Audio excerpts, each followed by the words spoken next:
Radio. Yeah, you already know. Talk Riff Radio. It's time to start the show. Nice mug, man. I got mine back here. I've been keeping pens. I got some screwdrivers in there. Already turned into a junk drawer? No, it's like a desk ornament. We've been gone for 2 weeks, dude.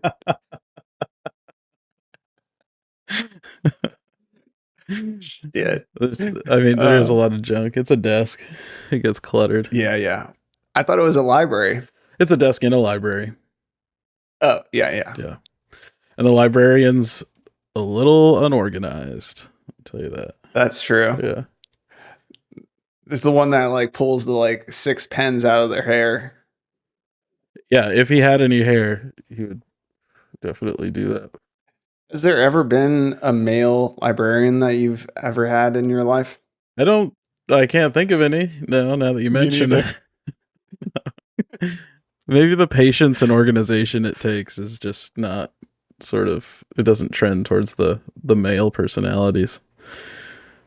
Right. I mean, he's probably doing the managerial stuff in the back. Sure.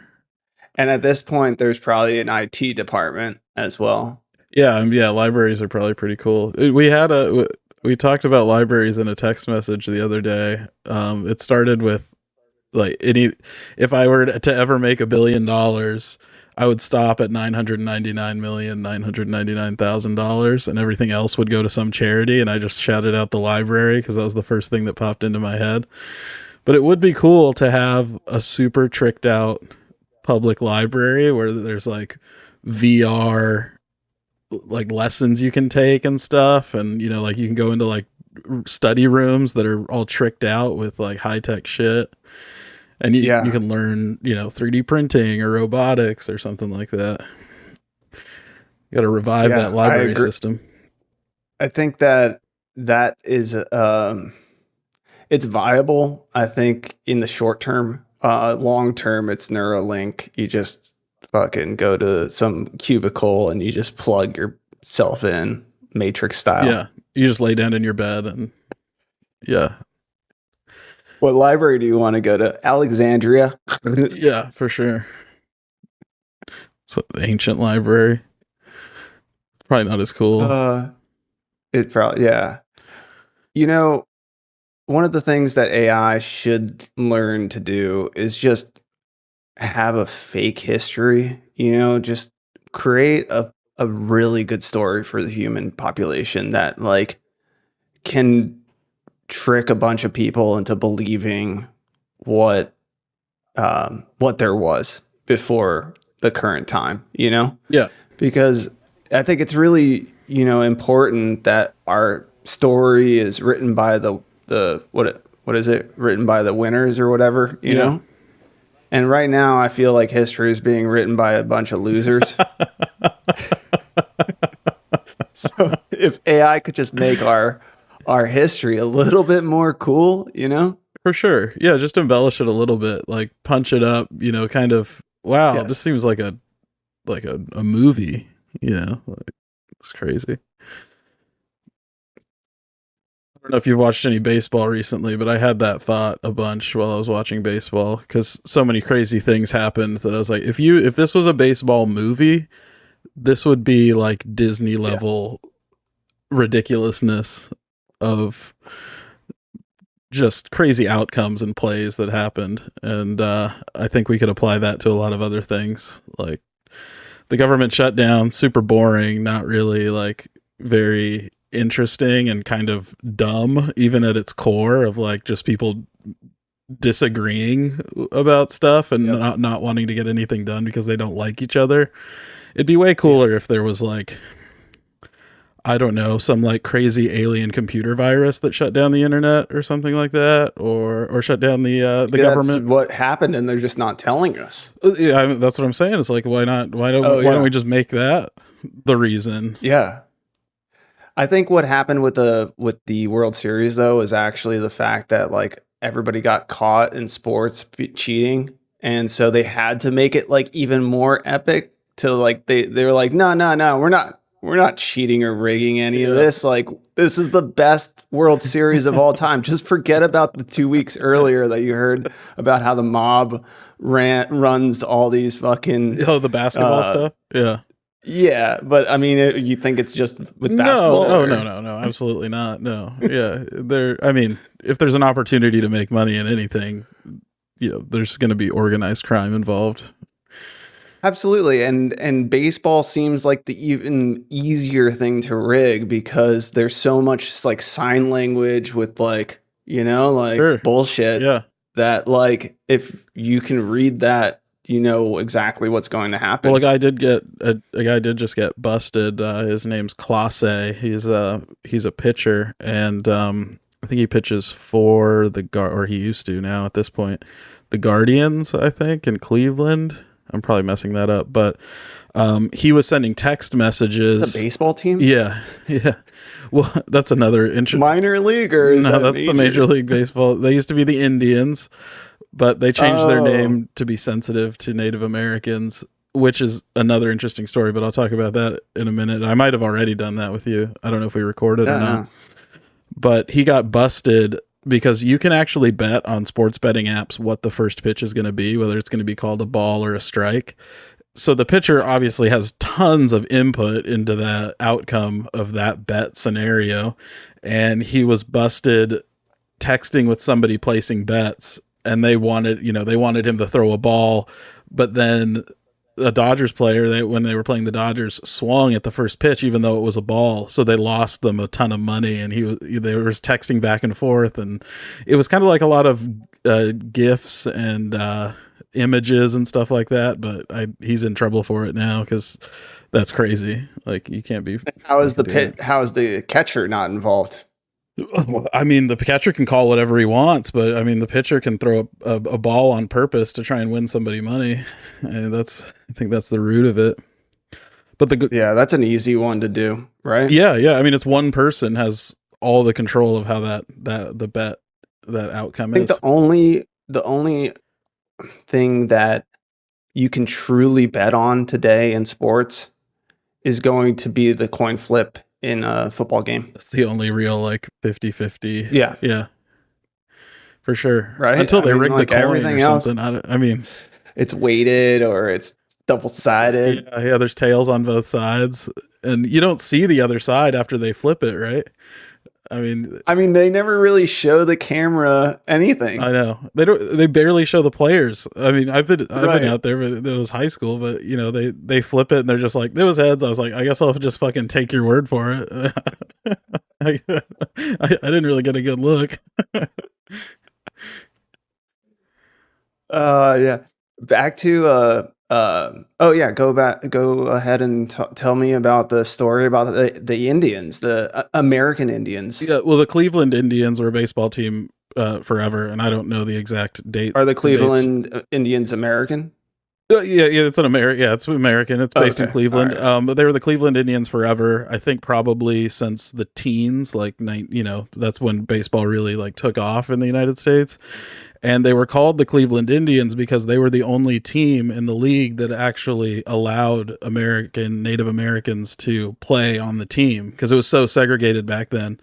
So when 2020 rolled around, I think they decided that name was insensitive to Native Americans, when actually the history of the name is because they propped up and celebrated Native Americans, and just in the sensitivity of the time, they decided to get rid of the name. And I was like, no, this is actually a good thing that, we should celebrate that history of them being inclusive.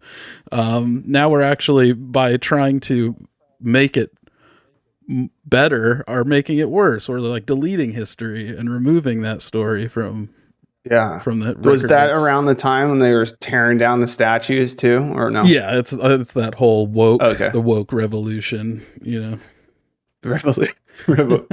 revolution. Yeah.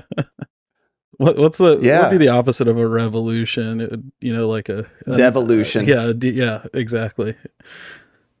So the Cleveland Indians, they arose from a positive impact that the Native Americans had on the sport. on the game. Yeah, yeah. Tell me about the Redskins. That's just a racial slur. I mean, it's a tear. There are good examples of changing names. That's all. It feels bad laughing, but to have, You know what's funny about that?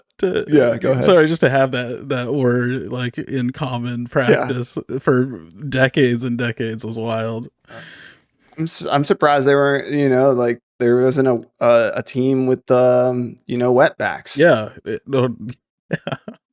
Or there's a lot of bad names I can think of. Yeah. The thing is though they changed it to they changed it to commander, and a commander could be one of the officers that actually killed Native Americans. That's a good point. So it's not really better. I'm not sure, but a commander is a military guy. It's true. Military was history is involved in some crazy stuff back in the day, having to do with Native Americans. So if we could do a government shutdown Broadway play. Yep. Okay. That would probably embellish and make a sophisticated story out of, and dramatic, more drama added to it. I mean, maybe it's off Broadway. It doesn't have to be. Well, we'll get there. You gotta start somewhere. We start somewhere. You got to build up steam. It's very political. You got to take out ads. Yeah. But what do you think about Nancy Pelosi? She's gonna stop. She's not gonna run again. Do you think it's her time to leave? I think. She's got a couple kids. I think, if you're asking me, it's sort of right, or at least she's like, lives off of adrenochrome and. He's got baby some blood good or something. Doctors for sure. Yeah, some sort of reptilian science. And I forget what the numbers were. Shit. Anyways, she started with a couple $100,000, and now she's worth I think it's close to $250 million. Yeah. And I think it might even be more than that. But yeah, just based on her salary, she's like the most successful business person or stock trader in history, or something crazy like that, just based on percentages of wins and losses and the rate that she's able to predict the market. She's incredible. She's a great person to have as a public servant. Yeah, right. Yeah, she should be the CEO of a hedge fund or something. But I mean, it goes to the point about recently, Trump wants to give us $2,000 stimulus checks based on the tariffs. Mm-hmm. But why do we even need tariffs when we have someone like Nancy Pelosi that could just trade for the country? Mm-hmm. Make us all a shit ton of money. I don't think that we actually need tariffs. We need Nancy Pelosi to stay as I guess we would appoint her trade czar. Yeah, trade czar, like SEC. Trade czar. It's like a Pokemon. Trade czar. Trade. I love it. Yeah, I think that it's a good thing that she's stepping down. I've been a big proponent my whole kind of adult life of term limits, and the fact that you can't just live off of power for your entire life. And it's tough though, because if people keep voting for you and they want you to do that, it's a weird, messed up game, because ideally people are voting for you because you're doing a good job, right? But there's so much money in the game that it doesn't matter how good of a job you're doing. You're just paying for more ads or more signs on the side of the road or whatever to get elected. People are going to vote for the name that they recognize, or the name that CNN tells them to vote for, because you're paying media companies to promote you. Yeah, it's going to be interesting to read her book, and then she writes like about how she just didn't want to do it that long. She really didn't. She was just kept on being voted in, Yeah.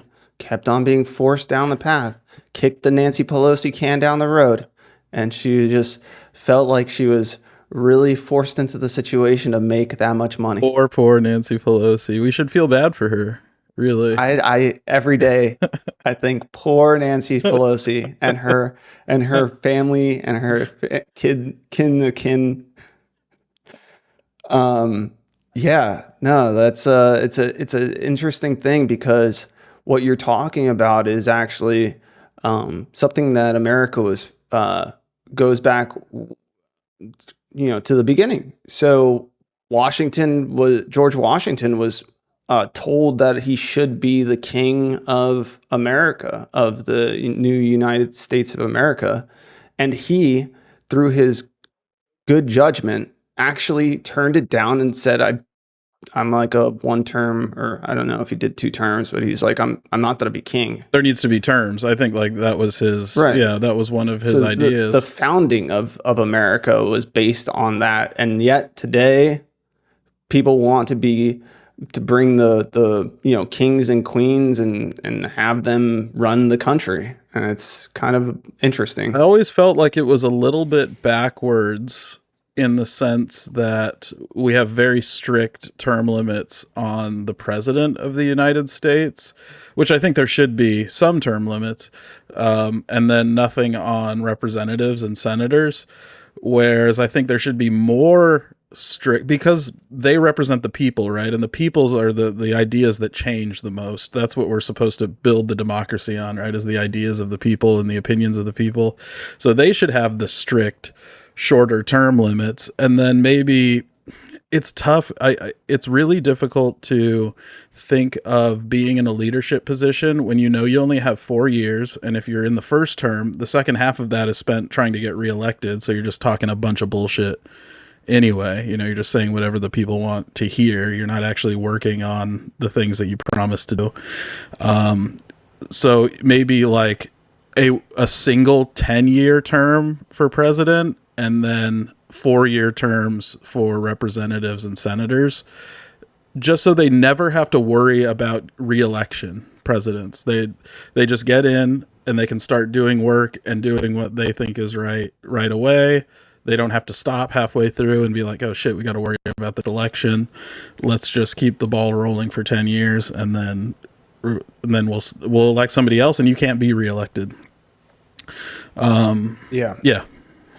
I mean, to me personally, it's the people that you don't see that are the issue that actually should have term limits. I think the whole government should get wiped, whether it's 5-10 years like you're talking about, but like the entirety of it should go through a complete makeover change. Yeah.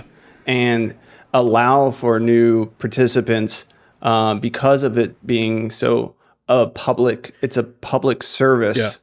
Yeah.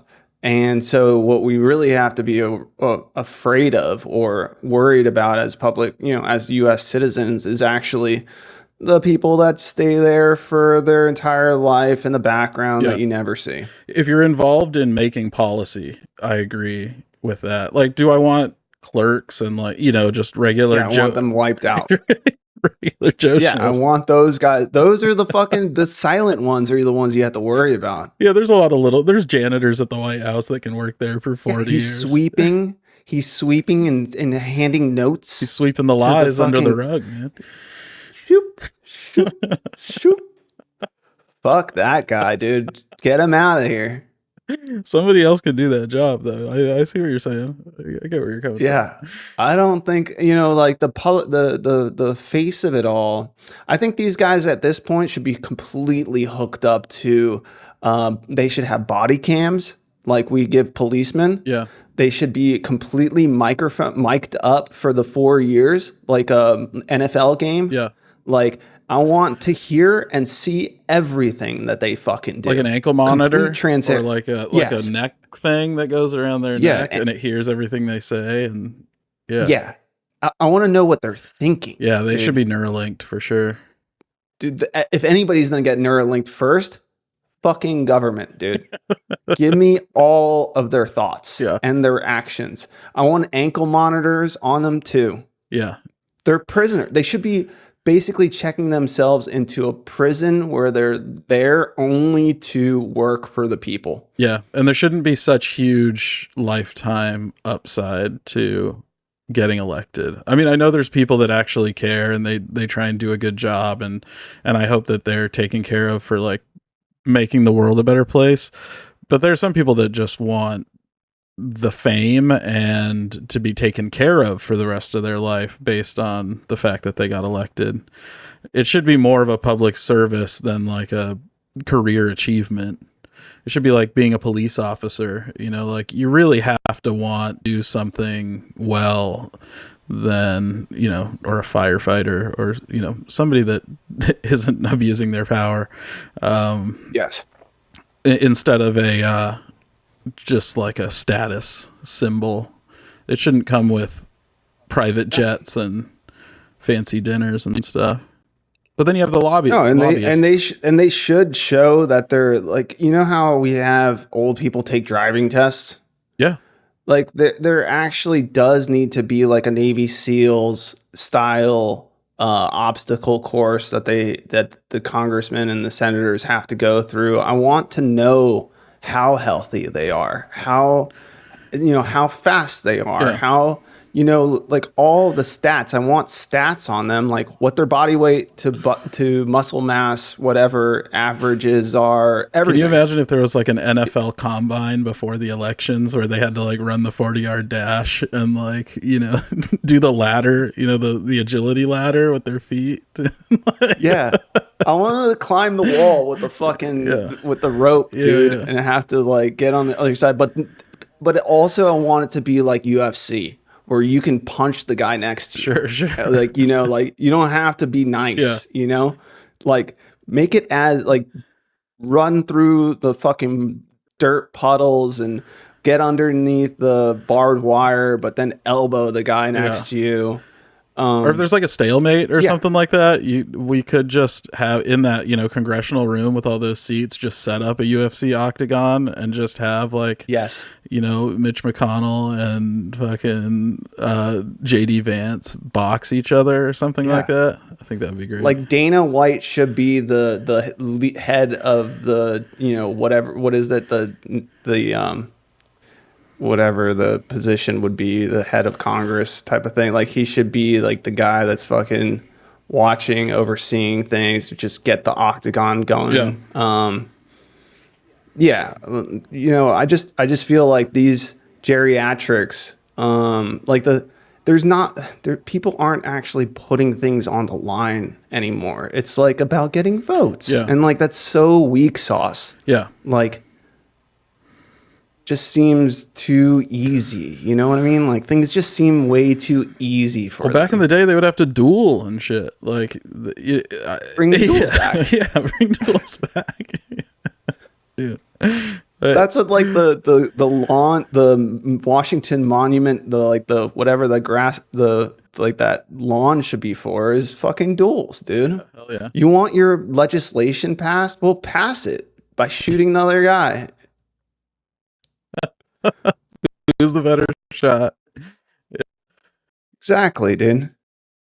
You're on mute. I think it muted automatically. I think if anything, it would make people more engaged and excited in who they vote for.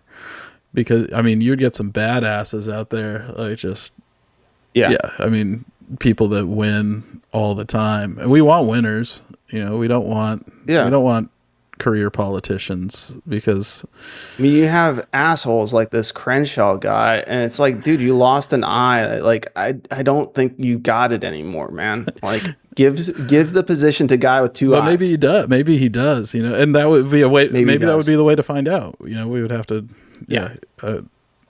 Shit.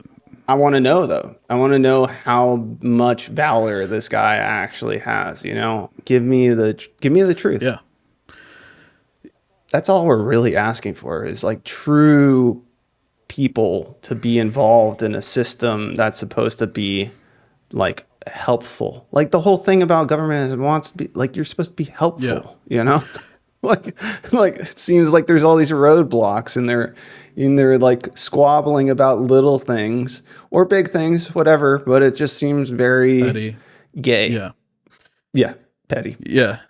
And there's no consequences for lying, which means that they can say whatever they want. Like if there was a consequence where somebody calls you out to a duel because they think you're full of shit, a lot less people would just talk shit the whole time. They would actually be more honest and meaningful with what they say.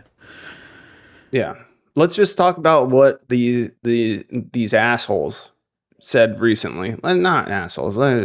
Sorry, my language, YouTube, my fans, It's all right. everybody. We're not on YouTube, kids.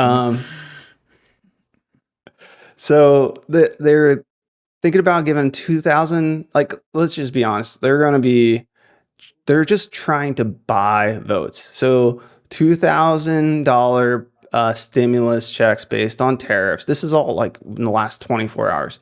50-year mortgages and 15-year leases on vehicles. Yeah. Like how much more socialist, how much more like communistic can we get where you truly don't own anything? Like that you have to be given favors by people and like really just like, yeah, you're not going to own anything. You're going to graduate college at 20 and your house will be paid off when you're 80. Great. Yeah. Like, and you'll pay like, that much more interest, I think, is the real like underlying nefarious part about banks will get filthy rich. Yeah. Yeah. And more people, that gives you more opportunity to fall on hard times and go into foreclosure and, lose your car and have it repossessed. And yeah. Yep. The real main issue is that people aren't paying, like, I guess the whole system being built on debt is really pushing this thing forward because, at the end of the day, what do people really truly want to be free? Or like, how do they become free is through discipline and through paying off all the fucking debt that you have in order to feel like the noose is off your neck. Yeah. But when you see these things going on right now, it's just driving me a little like up the wall. Like, dude, this is like not how America should work. Oh no.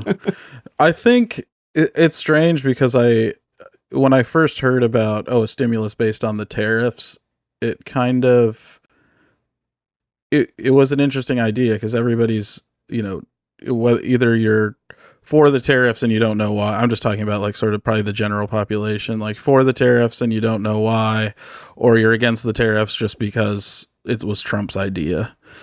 So to put like a monetary value on it and to get people actually to talk about it and think about it, money's obviously the best way to get people to react to pretty much anything. So it's kind of an interesting idea that the tariffs would actually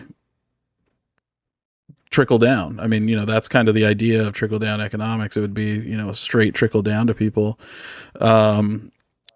You are right. It is just like buying votes because people want that money.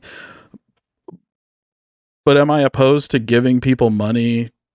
Not really. I mean, I'd rather have the money go to individuals than to some, black dark web system of weirdos that don't appropriate it the right way and just pad their but pockets. Do you I mean, it's like a donation going to an NGO, like they're going to give you 2,000 spread across everybody, but 99% of that money is still going to the black ops, whatever you're talking about. Yeah. The real deal would be impose tariffs like America was founded on, like through America actually only had tariffs before. And the reason why was because it allowed us to not pay taxes. Yeah. So don't you think that, like, if they're going to impose tariffs, then let me not pay taxes? Yeah. And how much more money would I save, more than $2,000 per year, if I didn't have to pay taxes? Yeah, tariff, like tax break. Yeah. No, like, don't pay any fucking income tax. Sure. Like, if you're tariffing these other countries, then I don't need to pay tariff. The Revolutionary War was fought against, what was it, 3% taxes? Now we're at like 50. Yeah. So what the fuck happened? What is America now? Yeah. I mean, we've been bamboozled. Co-opted. Yeah. Yeah, dude, it's like, I bet you London is behind. We probably still fucking, bow down to the king and queen of England, The and we just Rothschilds. don't know it. Yeah, for sure. Yeah, I mean, yeah, it's crazy seeing some of those like family trees and who still has ties to some of that, like even ancient stuff, not even Revolutionary War stuff, but family ties that go back to the 10th century and stuff that are still in power, and great grandchildren, and obviously you can draw lines to anybody, right? We're all part Genghis Khan or whatever, but it's just really I know interesting. you are.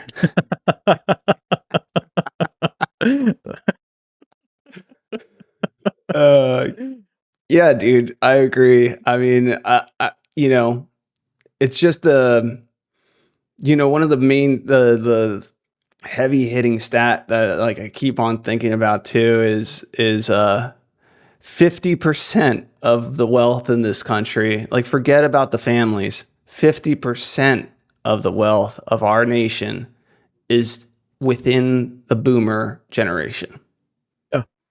So then all other generations after that are sharing the other 50%.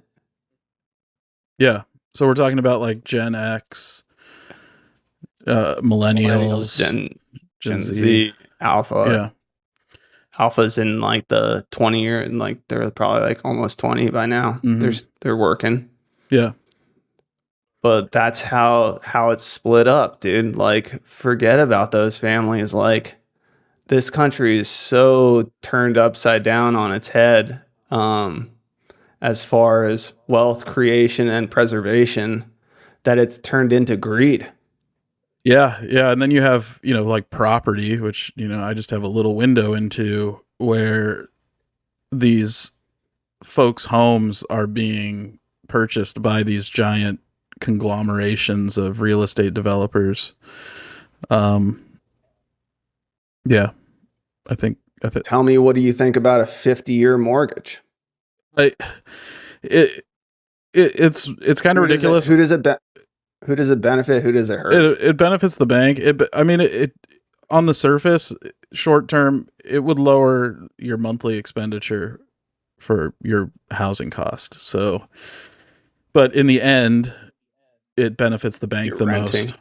Yeah, I mean, yeah, they're just they can pay you more compounded interest over those 50 years than they would over a 30 or 15. And really, it's kind of ridiculous just because people don't know how the system works with like refinancing and, adjustable rate mortgages and like that, because you could take out a 50-year mortgage and then you could refinance it down to a 30-year mortgage. Like, when it gets scary is when the government steps in and tells you what you can and can't do with your loan that you have, kind of like the student debt, how you can't declare bankruptcy against it. That's like the crazy red line that we have to watch out for. I mean, I say if the banks are willing to offer a product, it should be like a true free market. People should be allowed to do whatever they want. I just hope that they're educated enough to know what they're getting themselves into. And make suckers are the ones that take the 50-year mortgage at a fixed rate of 7% and then the next year fucking Jerome Powell gets let off, and then into the sunset he goes, and then the next guy comes and drops the fucking interest rate down to 1%. Yeah. And you could refinance. But let's say that 50-year mortgage is connected to crazy rules where you can't declare bankruptcy or you can't refinance or something like that. That's where it gets scary, because then you are trapped into that rate and that amount for an extended period of time, no matter what the market's doing. I'll do a 50-year at 1%. Sign me up, dude. I'll do that dude. all day. Yeah. I mean, hell, even like 2.5%. The days of those rates are gone, and they're gone forever.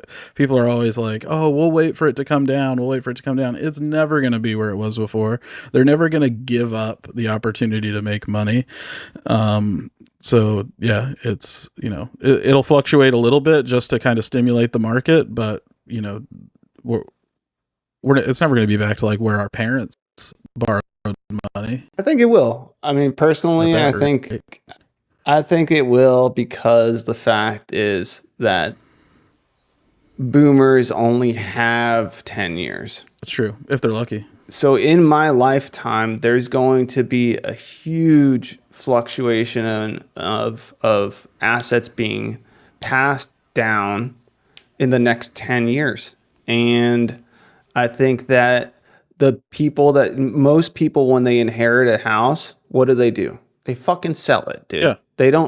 Most people can't afford the rates and the interest and having a second home like the boomers could. Yeah. So they're going to try to get what they can get. It's going to drive the fucking prices down of housing, because a lot of fucking supply will come onto the market. Nobody's going to want to buy it either, because these houses haven't been touched in 30 plus years. Yeah, for sure.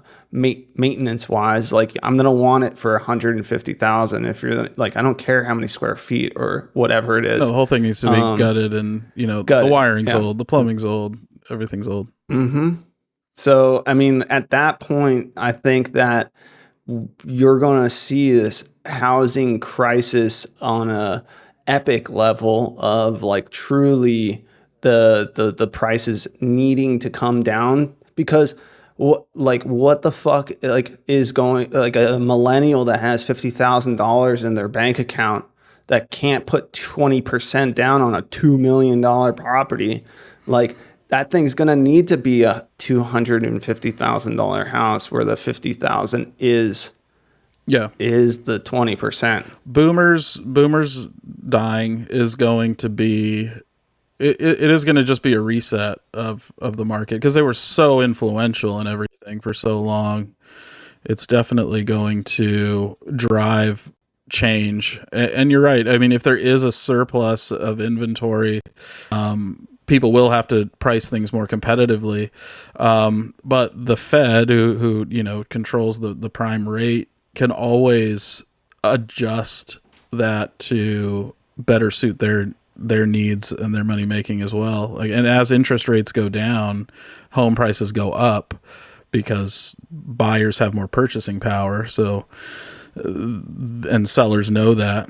And what we really want to avoid is just these giant corporations buying single family homes and giant tracts of land and controlling all of the housing market, because that's really where we lose control of the market. Basically, you have another, the government of capitalism is going to be controlling those numbers, and they're going to be setting prices for whatever they want. That's probably actually the like, they're on the surface level, everybody's thinking, oh, 50-year mortgage, like, that sounds pretty good, but it's not for human. It's great for a corporation. It is. Yeah, absolutely. They don't give a fuck what the interest rate would be. No, I mean, the money in their account goes up immediately as soon as they sell a house. They don't have to wait for you to pay it back. The bank gives them the money right away. So the more people that can get approved, because your monthly income kind of dictates what you can afford. Now we split that up over 4 years instead of 30 years. People can afford more. Banks sign them checks all day for these houses. They make a ton more money because a ton more people qualify for these mortgages. So yeah, they want it. I mean, all the big money wants it for sure. And the reason that there's a limit is to protect us from getting into these situations. Yeah. The limit doesn't exist like it's holding us back. It's to protect us from taking out. Why not make 100-year mortgage that your kid's going to get stuck with? I think the Fed's fucked too, dude. By the way, I think the Fed and their interest rates and all this, like pretending like they have control over the system, you know, with the levers and knobs and buttons and bullshit. They just make it up. I honestly think that they're going to get back to 1% because there's like the value of the dollar is probably most likely like $38 trillion, dude. Like we need to weaken, like we need a weak dollar. Like we need to pay back. Like don't give us $2,000 checks, dude. Pay your fucking debt, dude. Like, Yeah. what are you doing, government? Like, fuck the $2,000. It's 4 grocery bags at this point. Yeah.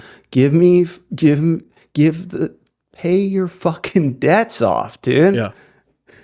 Yeah, and that money still right now would go overseas immediately. I mean, unless you're going down to your downtown flea market and buying a hand knit sweater from your next door neighbor, you're gonna buy an iPhone and a car. Like, yeah, the car's assembled in the United States, but all those parts are made in other countries, or the plastic comes from other countries, or the metal comes from China, or it's really just it's like a placebo, right? It's like, oh, this will make people feel better for a short term. People's attention spans are shit. Let's just hook them up real quick. We're gonna look great. Everybody's gonna love us. We're going to get more representatives elected, and then we're going to have more control and more power, all for just $2,000 per American, which, when you do the math, I don't know what 2,000 times 325 million is, but it's nowhere near, what did you just say? 78 trillion or something? 38 trillion? Wherever we're at.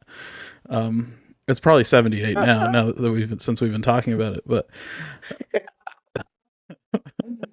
dude, these numbers don't even make sense. I don't even know them because it doesn't even matter. They were so fucked during 2008 crisis, dude, so fucked, right? And they couldn't get themselves, like the Obama, even like the people that administration and that whole time period, they couldn't even get themselves to do $1 trillion of money printing. They were like, 800 billion is all we need, Yeah.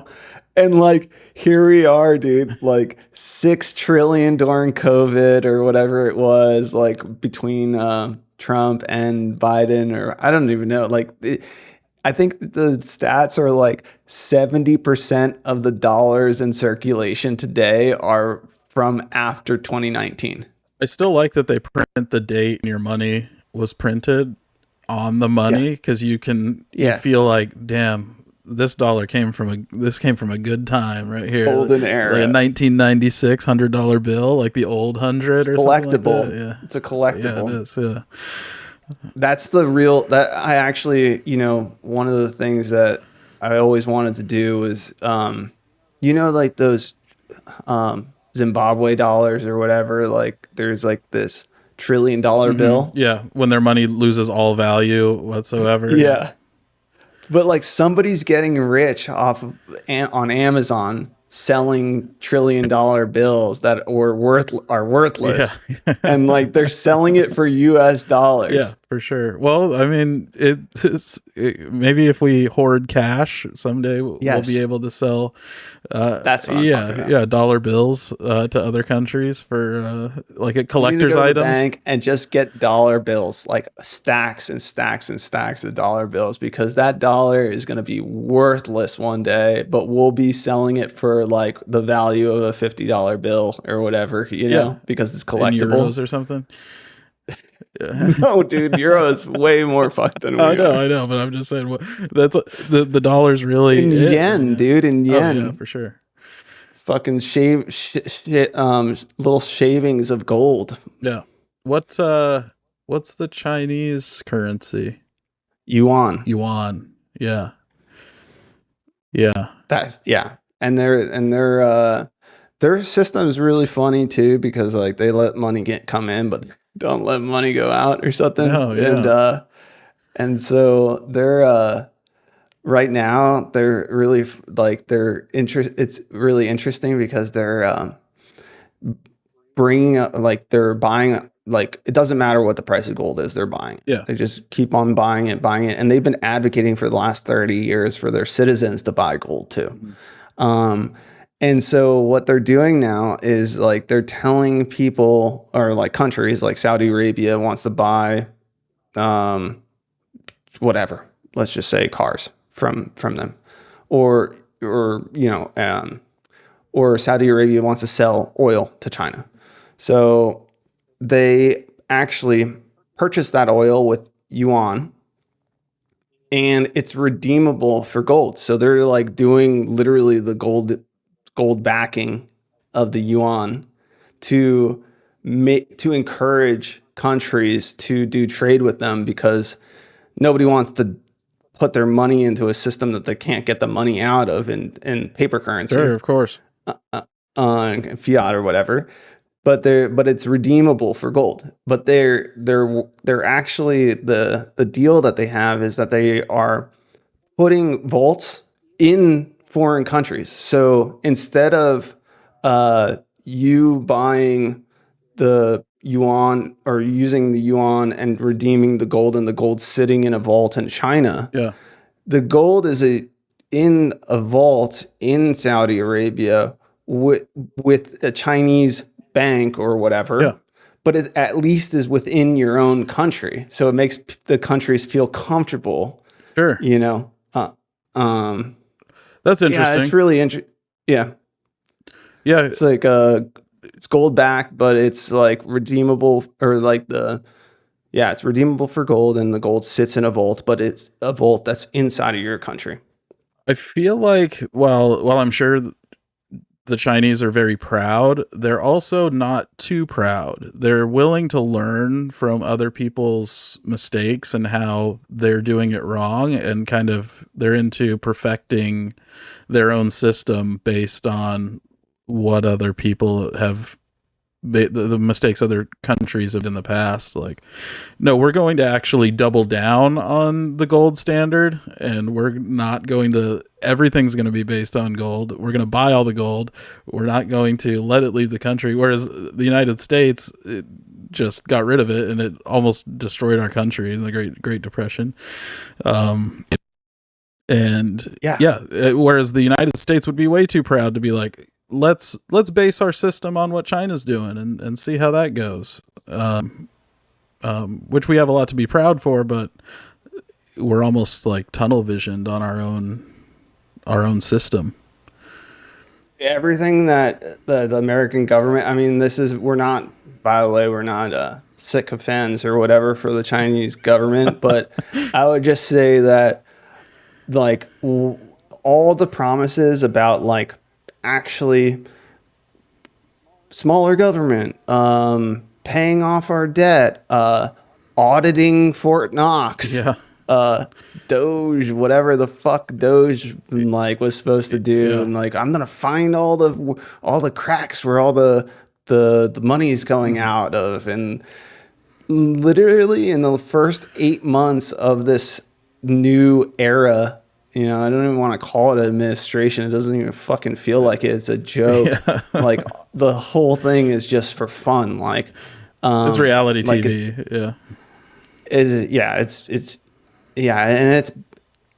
just so It's idiocracy on crack, and people are falling for it. But like so many like promises that feel like the high school president who promises to put vending machines with sodas in the cafeteria, you know, type of shit. It just seems so fake and phony. Yeah. Like, and people, I want to say people are seeing through it. I don't know if they are, but I think I feel like it's trending towards people are seeing through it a little bit more and more. every day.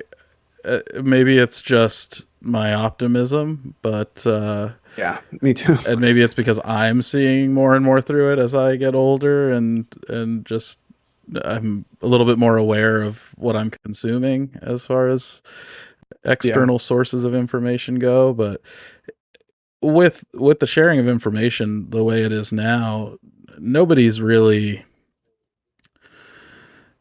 It goes back to the boomers, man. They're still in control right now, and they're still feeding off the teat of the mainstream media, and they're still creating the policy. So we're kind of still stuck, but the revolution, I mean, not like a violent sort of revolution, but the information revolution, The consciousness it's getting there. I mean, we're knocking on the door of kind of the truth.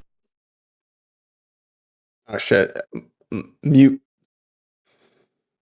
So weird. I think Knocking on the door of the truth, like a new age of truth. And I mean, with AI coming, gaining consciousness in our lifetimes, who knows how that's going to play into it, but they're not going to be able to dictate the narratives anymore. I mean, it's going to be just different pretty soon, I feel.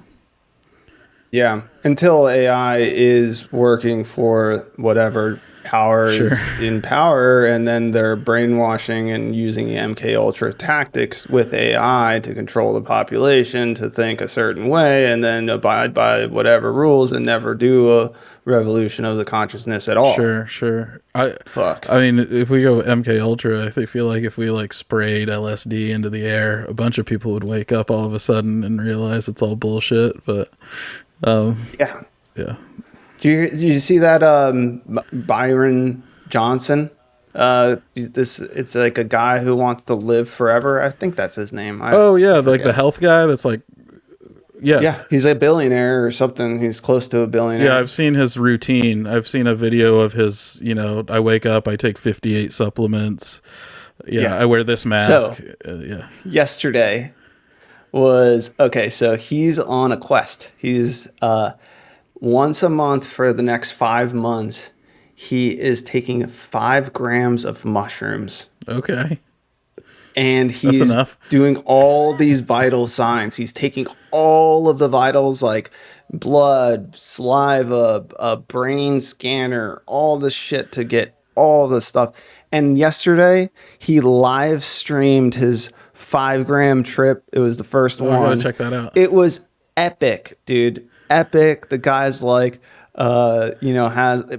and like people are like, let him outside, let him touch grass. Like he's in a room, napping and like it sounds has blindfolds not on. like a great trip to me to be. No, that's not how poked I and would prodded do it. No. and scanned and shit. Right, Yeah. but he's okay. This is what people were kind of saying though. The reason why it is okay for somebody like that is when you have close to $1 billion, like there's not a trip that would make you feel like anxious or like you don't have any like bad worries or feeling because like you're already in such a good place mentally speaking that like you don't know until you take those 5 grams, man, where you are in your fucking brain. Yeah, that's and then also my immediate thought when you said he was giggling and laughing and having a great time. All right. Yeah, I'm happy for him. Oh, that's good. But my immediate thought was like, this guy has a fear of death, obviously, and correct. I mean, he wants to live forever, and my immediate thought was that stems from a fear of death, and he doesn't have a fear of death, by the way.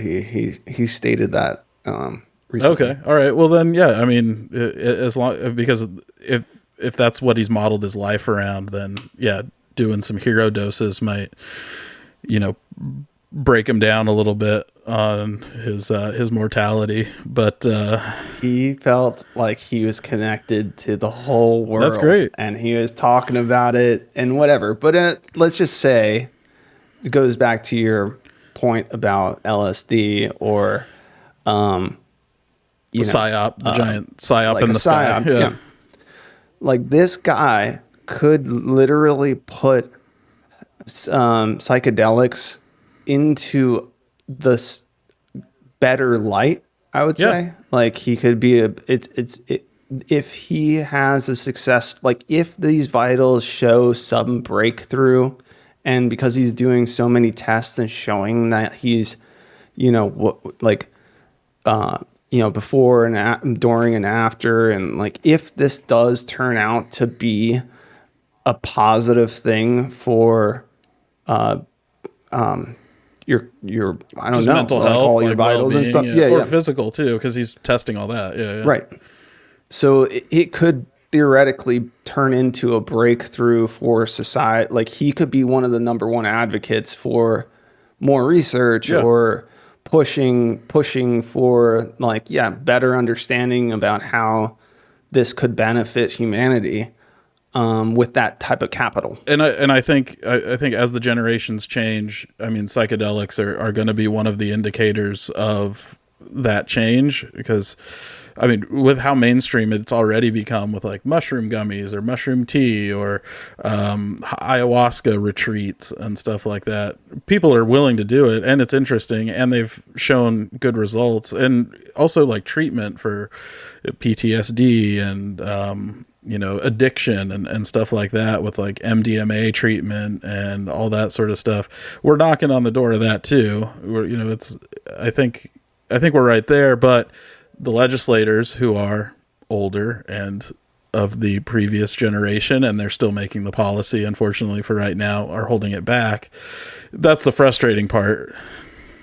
So interesting though, because they're the ones that were the first proponents of these psychedelics. Yeah, it's important to remember that there was a lot of people back then that weren't hippies and cool. I mean, there was a lot of but the ones that Vietnam went too. on to be the greatest tech influencers / money makers of the world. Oh, yeah. The ones that weren't the hippie dippy psychedelic people were the losers that fucking turned into like government workers. Yeah. Well, the politicians weren't out in the field. They weren't doing all the cool stuff. At least, but the CIA was the one that experimenting on the fucking population. That's true. And nobody went to fucking prison for that. No, yeah. Nobody went. They literally did They actually dosed people without their consent, and nobody actually went to jail for breaking the law. Yeah.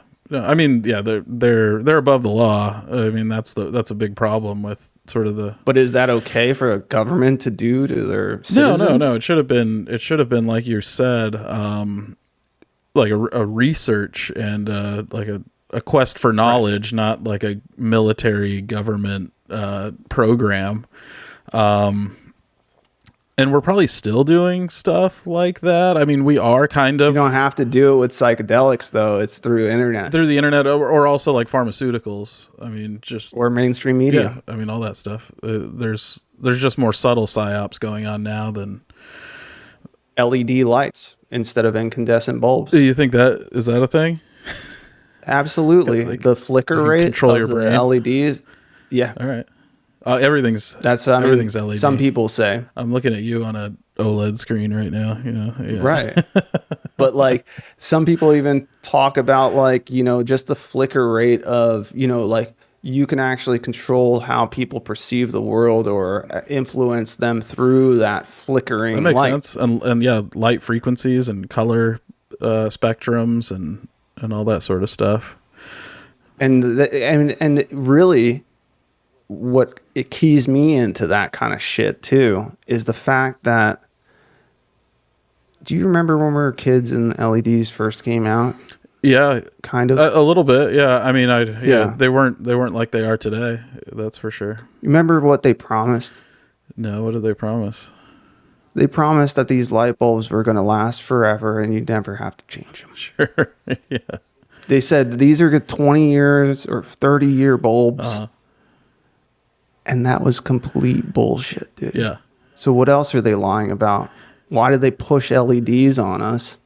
And like, why, like if they said that the technology was so great that that's why they wanted to influence and push people to do LEDs. And then the fucking promises that these officials make doesn't actually come true. people are paying a higher price of energy today than they did back then. Why? I thought the electricity, Everything's the more shit efficient. was going to get. Yeah, well, wasn't it supposed to be with the LEDs? Yeah, it totally But is. my electricity price has gone That's up. true. That's true.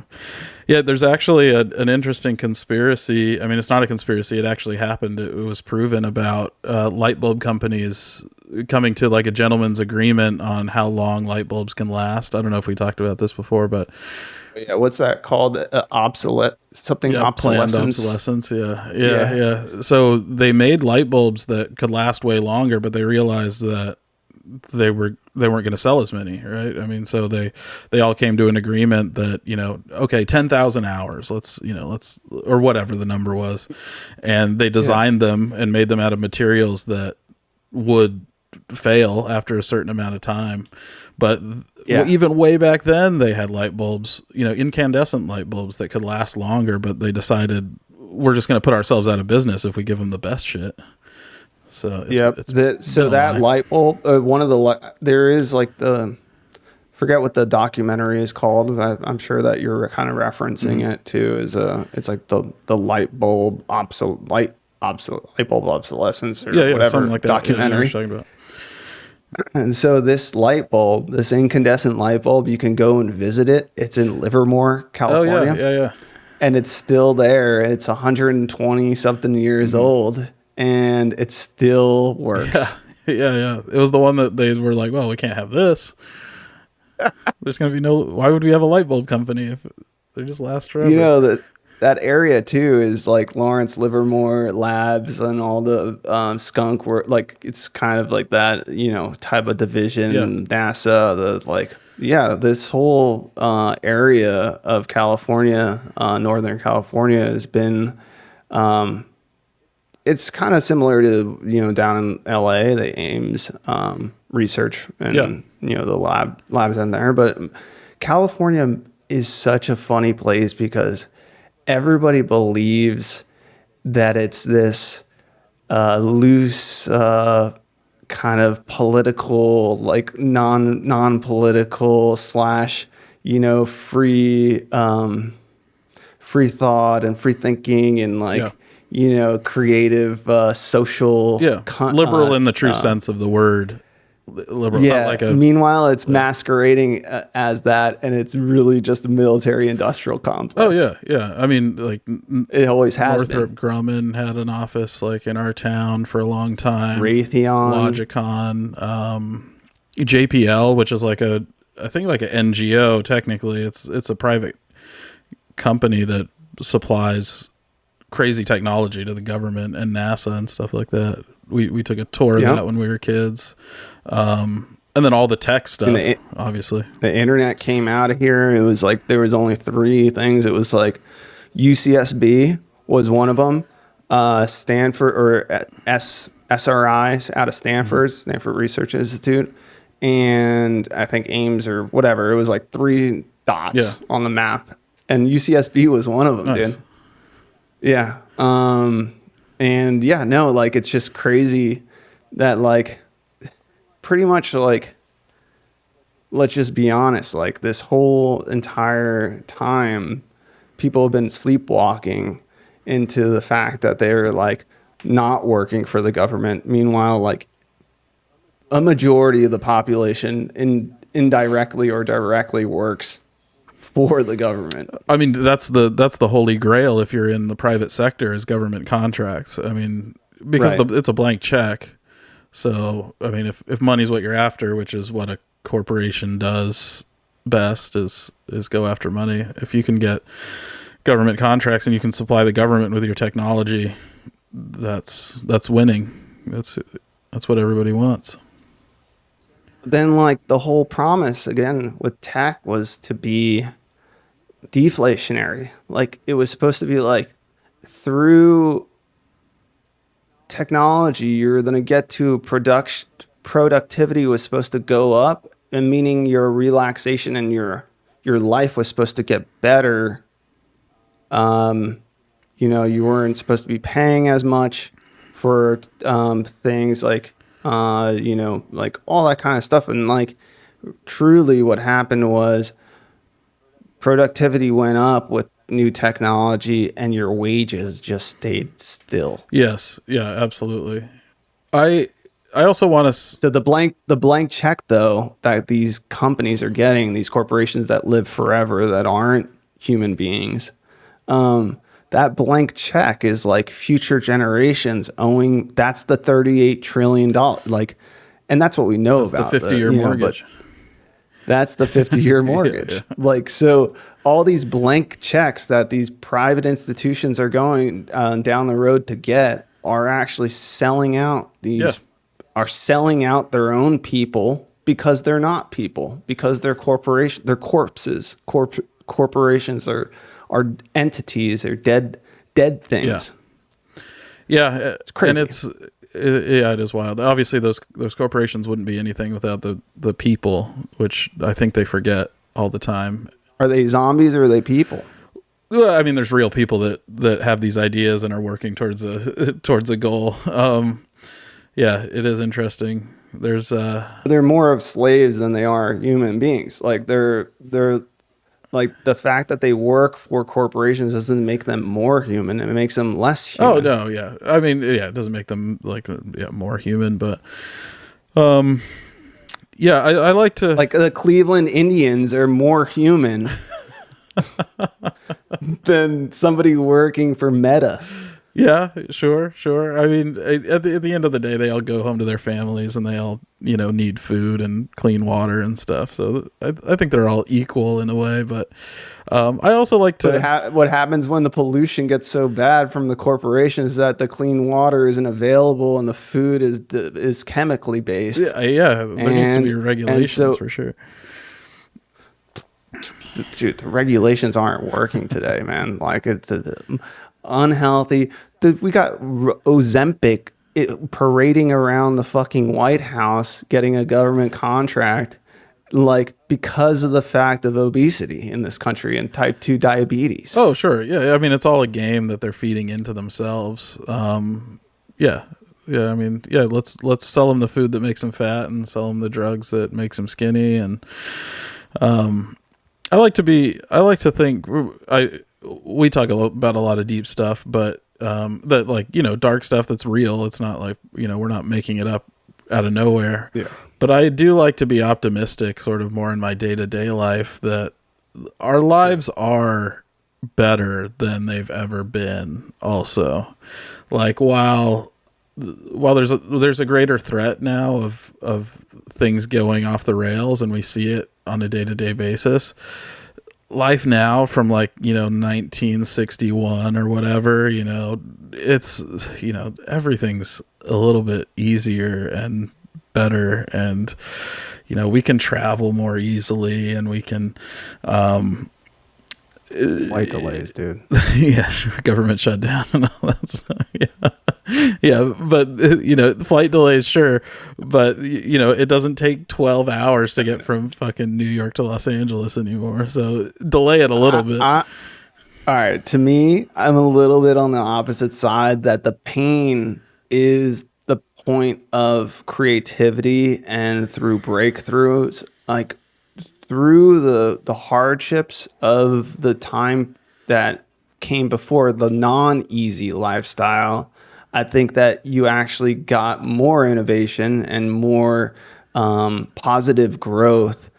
It's like a tree or a sapling. When you break the stem a little bit, and you're able to form that knot, now all the energy really, like the plant is really fighting to get more energy, and so the growth is that much stronger. Yeah, no, I would say that, yeah, the easier the times get, yeah, the innovation obviously will slow down. And the fatter people get, too, right? Yeah, for sure. I think that, but if I had to choose any time to live in, I mean, it's tough to say I wouldn't want to go back to my childhood, because you don't want mini bikes in the 1960s with a three-wheeler and on the road, no cops telling you can't go around. Yeah, but I'll fall off and fucking kill myself, or I'll hit but some you kid lived on a good mini bike life. You lived.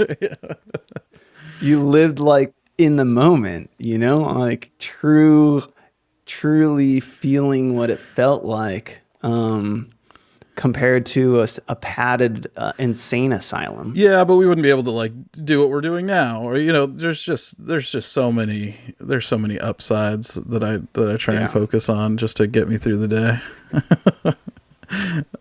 All right, so what was it? Our average age of home buyers today is 40 years old. Yeah, I see that. Yeah. So it's gone up like in the let's just call it 1980s. I forget what the stat is, but that it was 30 years old. And after World War II, it was probably 25 years old or something like that. Yeah. And so like the population of like actual people who are able to like own a home, plus like how do you actually need to live to have, kids or families, good families, is like to have like a roof over, like a true, not apartment kid, like something stable with a family home. Yeah. And that you own, that's equity, and that you can, you can fall back on if times do get tough. You can. So 40 years old, though, that doesn't like give many people the opportunity to have that family when like at that point in your life, you're 40. It's not really, all I'm trying to say is that like, yes, individuals today can choose to do the best that like possible, like lifestyle for themselves, be healthier than ever, live longer, all that kind of stuff. But if we have like this broken money system, it's not like all I'm trying to say is it's not like a large swath of the population as before that could, I don't know, feel like their wages are keeping up with inflation and that they can have a family. And it is, I get you that you like on a day-to-day basis, like I do that too. Like I'm on a positive side of things because I'm like disciplined and I want freedom and I do want to make the most out of my life in like a positive impact for me, my wife, my surroundings. Yeah. My community, my family, my friends. And I can pray about that too. But like, I do wonder how, ever, like, I'll keep doing this forever. Like, but I want like more people to do that too. Like I do feel like there is like an impact that we can have for like for people around us, but like without, I see what you're saying. I guess so it's much more difficult. Intervention. It's more difficult to give now than it's ever been, just because the money is stuck in an older system, an older generation, and they're trying to hang on to it, and they're not dispersing it the right way. So yeah, you could want the best for your family, but you just don't have the means to move your grandmother into your house, or afford a house that's big enough to, take care of your mom when she gets old or something like that. Whereas back in the 50s, you had, 3-bedroom house, your kids were well taken care of, you owned it, so you could borrow money against it. And, you could a little bit more easily manipulate your environment for the better. And that is more difficult these days than it ever has been, just because I think that just because the money's stuck in an old system and it's not being sort of utilized in a beneficial way for everybody. What's your like go-to to get you to feel like, I don't know, like is there a go-to thing that you do that like to make you feel like alive and like really truly like what is it, like a long drive or like I have kids, a walk in nature. So I just You're living for something at that point for sure. Exactly. So like if I need motivation Yeah. to like get out of that's bed, an easy and, one. that's like I can always. So fall you're back an on that. advocate for other people to have kids too, right? If that's what if they need to find a motivation to get out of bed and make the world a better place and try and provide and do a good job, if you need that motivation and you can't find it, and you can also responsibly take care of another living thing, then I think it's an option. I wouldn't say to have kids for selfish reasons, like, oh, I need something to, this is going to fix all my problems, because, there's problems that it's not going to fix. But I find that, I have also, It's a forced hand in a way. and I'm not saying I'm like, a great dad or anything. I have a hard time spending time with my kids sometimes too. They bother me sometimes, and I'm a human being. And also I'm a little bit sensitive to, difficult situations and confrontation and loud noises and all this stuff that I kind of have to like put aside to enjoy my time with them. But yeah, if I ever need like, oh, why am I doing this? And like, what's the reason that I'm doing it? It's a super easy thing to just check that box in my brain. Totally. Yeah. I think that, giving yourself that, ability is, having those reasons, having a moral compass and having a drive and a passion to see things through, for other people's sake, is probably the easiest to do for a family, for your immediate surrounding. Sure. To give some of those things up or whatever, like, that might have stopped you, stifled your growth or whatever before. That's it. That's a really good one. I want to ask you what yours is, but I also think if that's like a stupid solution, because somebody might not want to have kids or can't have kids, I think like having a hobby that you work towards, that you really care about, which I have had a lot of, or even like something as simple as like collecting something, is a great way to, motivate yourself. Like I do that too. Like I like shoes, or I like, collecting Legos or whatever. Just find something you're passionate about. It doesn't have to be creating a life and taking care of a child for the rest of your life and hoping that you do a good job and not mess them up, because that's a lot of commitment and a lot of responsibility. But find something that you care about and you want to spend your time and goals you want to achieve, work towards. Yeah. I mean, kids are really, for me, I would say I put things in like super basic terms. So like when I think about like money or whatever, I'm like, usually I put it in grocery bag terms, I'm like, how many grocery bags would this be? Like, Sure. Okay, it's not that much. Like it's 4 grocery bags worth of Whole Foods or something like that, I forgot where I was going with that. But so like having kids, pushes you a little bit more on the side of knowing that, at least in America, this is where I was going with it, it's like 4 high schools worth of time. Like it's not, I mean, it is a lot, but like at the end of the day, we're talking about 4 high school time periods to be able to get them to an age where they truly are independent, or They could be. Yeah. They could be. Yeah.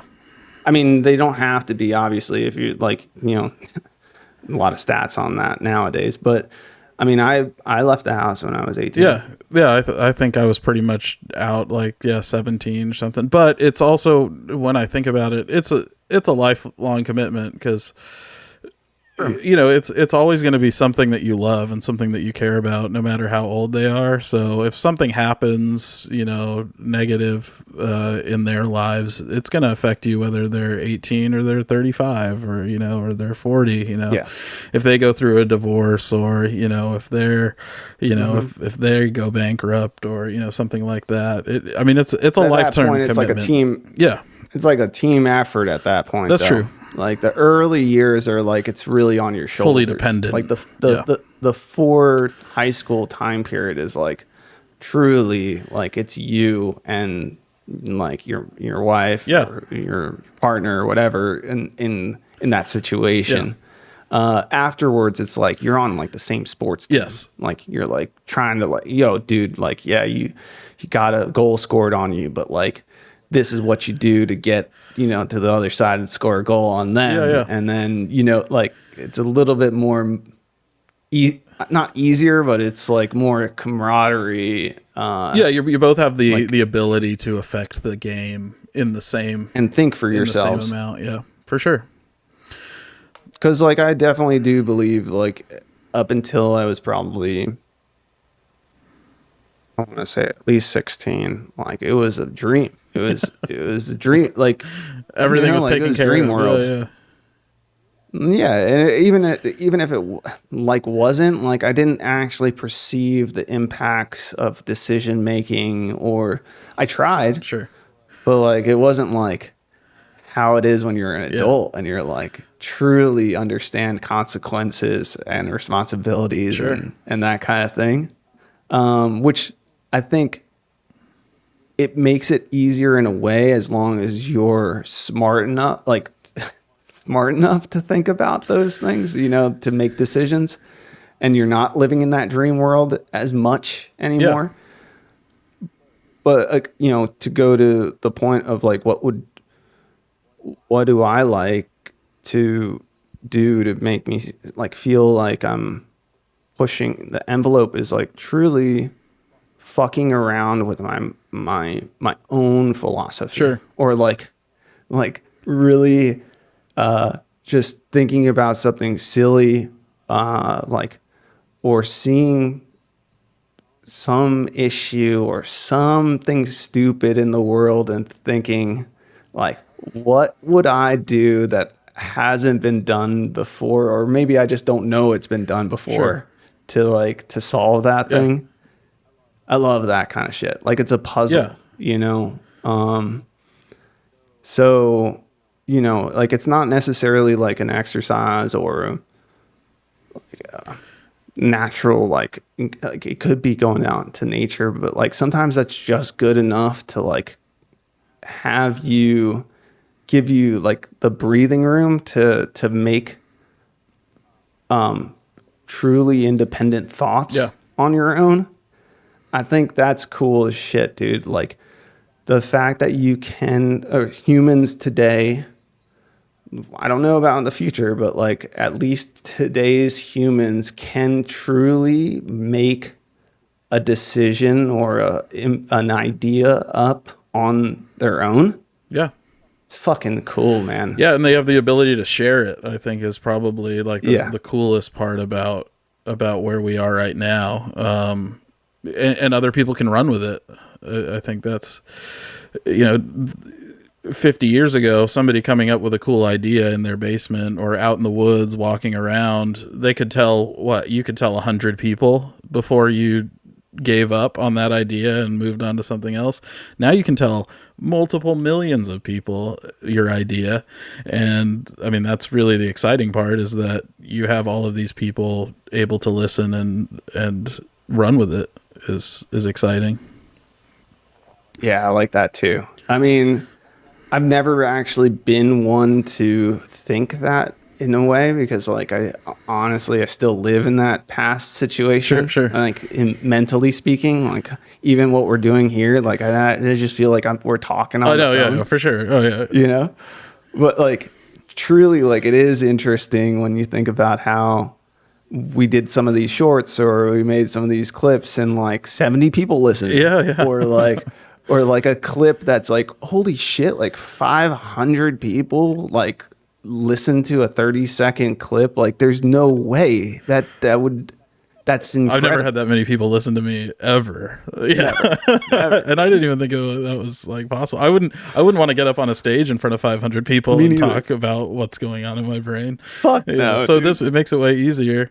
And the fun like next step is like, what if something I said made somebody think differently or pursue something that they wouldn't have if they hadn't listened to it, is kind of the exciting part. And that's what kind of has been motivating me after like seeing some of the numbers of the videos, being like, oh damn, we might as well just keep talking, because what if something does take hold? And I don't want any credit. That's not what I'm after. I like the idea of our ideas, maybe changing the world someday. That's exciting. I mean, honestly, the coolest, like, so I know I'm not a huge Bible or like biblical kind of guy, but I always love the fact that, like, the story of apostles and whatever, like these guys, like it was like literally a core group of guys that was like 12 people. Mm-hmm. Somehow, even back then, like that they influenced a fucking world. Yeah, millennium of people. Yeah. Like they were the ones that were like recording or like making a phone call with each other, and like, holy shit, like, and they didn't really think about like, I mean, it's like a positive, like, philosophy to have, but it's like, they didn't really think about like maybe they did, but I don't think they did. I don't think that they thought that it was going to be this big. No, they were just shooting the shit. I mean, they were just writing letters to each other and writing down like their ideas I can't. They couldn't have possibly thought that it was right. There's 2,000 years. There's no way. There's no printing press. Like there was no way for information to get around. So if one of them thought like, oh, one day billions of people are gonna ascribe to our ideas, that would be like some sort of weird like God complex kind of thinking. Absolutely. I mean, but like, I think that, again, going back, sorry, I keep on saying that, but like somebody like this Byron Johnson, live forever kind of guy, I don't even know if that's his name, but I don't know either. Like the fact that he felt like he was plugged into a overlaying, over embodied conscious, like connected to everyone. Yeah. Like that's kind of like back when I, was in high school or whatever, doing something like mushrooms, or like feeling like I had that same feeling too. And I don't think that you actually have to do psychedelics for an impact of a thought to actually go out into the vibratory frequency of the world. Sure. Like, I actually do think that, like, just having a conversation or having a thought, even if you're walking in the woods alone, like, could theoretically make ripples on this fucking planet somehow. I don't know how. I'm not fucking, I don't know how it does, but I feel like it does. Yeah, I mean, obviously ideas come from somewhere, and if they are just transmitted through the vibrations of the universe, absolutely, you could just have an idea walking through the woods, and it would, it could become reality, or it could, transmit to someone that has the resources to run with it, or it could just become sort of a Bible situation where we don't know where these ideas came from, but now billions of people are signed up and on board. Speaking of Byron Johnson, if that is his name or not, I'm not sure, but those things are if you are on board with that, which I am, but obviously I've experimented with psychedelics myself, so I have a biased maybe opinion on it. Those things are, if they are flying through the air, you don't have to take mushrooms to pick up on them, but if you want to, you can definitely, you can feel it. If you want to feel it, you can, you know, if you need proof, then you can do that. I don't think it's right for everybody, but it is kind of a window into that vibration of the universe realm, and you can kind of get a taste of what's actually floating around out there if you want to. You heard of the Akashic records? That sounds familiar. I couldn't tell you what it is. It's like that there's like this other dimension that this is my own understanding, is like that there's another dimension that does have all of the thoughts and all the ideas that have ever been thought. They go somewhere, and that we're like antennas that like receive these little glimpses or pieces of that, like that record that come to your antenna, and then that's where your kind of new brilliant idea comes from, that it actually isn't new at all, that all these ideas live somewhere in. Well, if you want to turn the amplitude up on your antenna, eat 5 grams of mushrooms. If you want to. Well, that's a funny thing too, is that like mushrooms or psychedelics, or it could be a that like forced situation that, you know, we were talking about, like things maybe a little bit too easy, or like people getting soft right in this day and age. But like you almost, when you do a hero's dose, like 5 grams of whatever, like mushrooms, like you're gonna like put yourself beyond the normal realm into a place that taps that ether, that antenna of ideas, or like quicker. And things might seem too easy, but if you take 5 grams of mushrooms, you're going to be vulnerable. You're feeling vulnerable, man. You're like, like nothing's too easy at that point. Everything's something to think about. Yeah, but it also feels to me like you don't have to do it.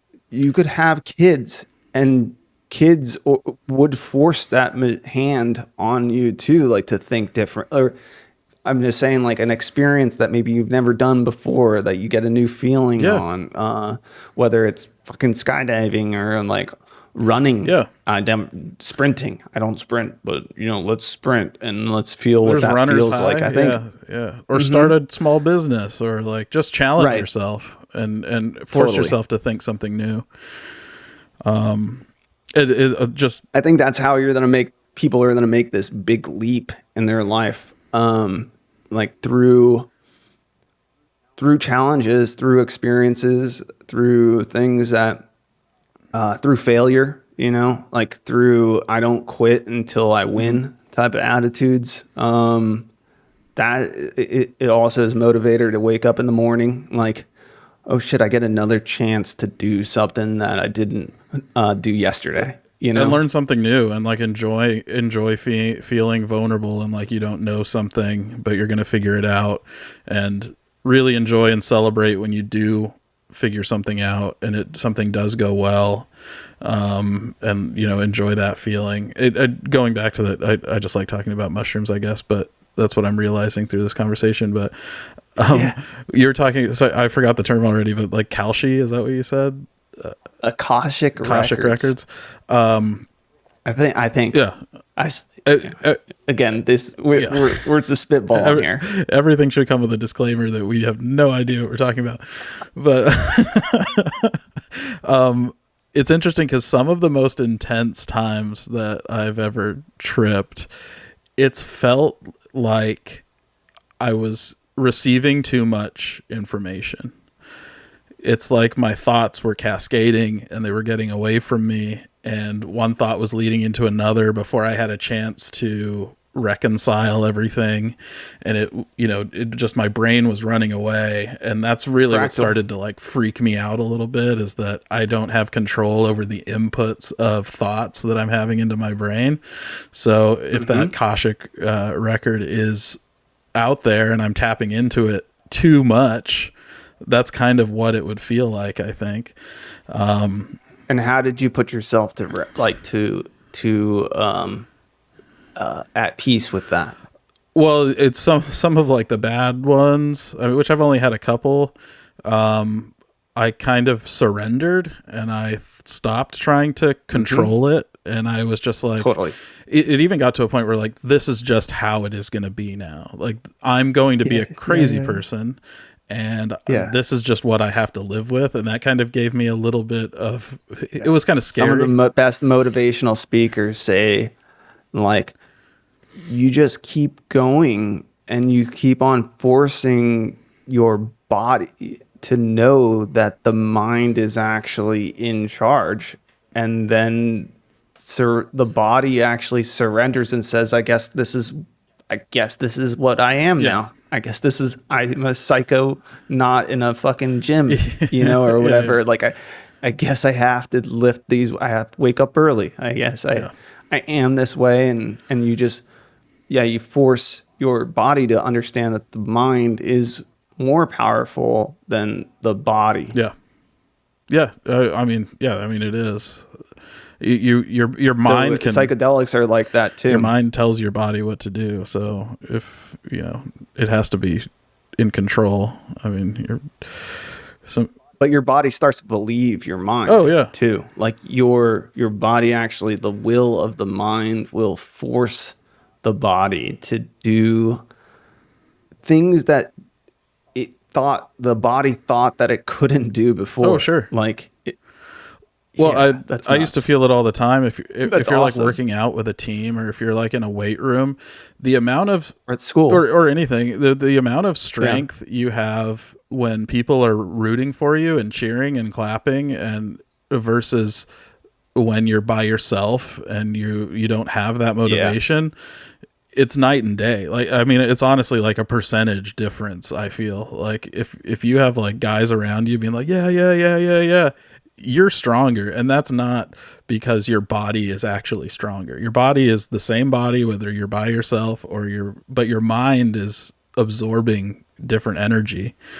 Dude, that's crazy to say, but I mean, I completely agree with you. And I think that is what, if you can get to a level of being a professional athlete in a stadium, or a musician that plays on a stage, like they always talk about the energy from the crowd, the feelings that they get, the abilities that they get from hearing the roar, I think that's real. Like they're like, maybe professional athletes are only that good because there are fans, and because they're allowing themselves to absorb it and utilize it. Because some people fold under the pressure too. I mean, you see athletes that can't accept all that energy, and it overwhelms them, and they're like, oh, the moment was too big. Like he just didn't get it done. And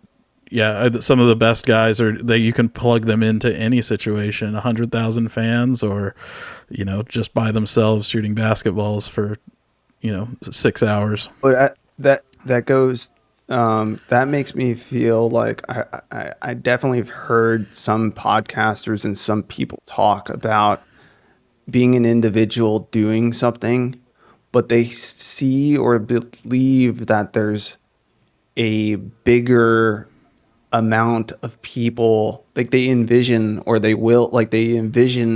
the crowd, or they see, they hear, they get the sensory overload from, or the frequency of whether it's ancestors or people that have gone before, angels, or whatever out there in the world that gives them the strength that even as an independent on your, like being on your own too, without having the crowd. Yeah, you can imagine just the power that you need to get it done.